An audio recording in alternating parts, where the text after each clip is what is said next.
just want to pick up on perhaps one stigma around the word sensitive. We often use the word incorrectly, and perhaps cite it when when it's not working well. So he or she is too sensitive, but actually making sense. Start making sense rather than stop making sense. Apart from it being an amazing Talking Heads album, Stop Making Sense is something we need to focus on. We've all got 5 senses.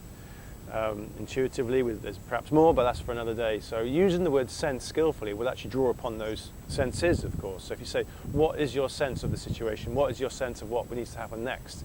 So powerful. And we're in this business then of sense making sense of something. So it's a wonderful word. Just take that word sense, package it up into a question, comment, observation, and see what comes up. Let's move away from that stigma of being too sensitive. You have to be sensitive. You have to be sensitive to yourself, to others, to your own mindset, the environment around you, the social dynamic, all these great pillars of performance. I'm no photography expert, as you can probably tell, but one of my sense today was around the conditions for filming today. Whilst the sun is on my face, it looks wonderful for light, no doubt. It's quite windy, so I've had to come and find a little bowl of rocks to kind of keep that wind off. Those are the conditions around me. Now, that's just the wind and some filming today.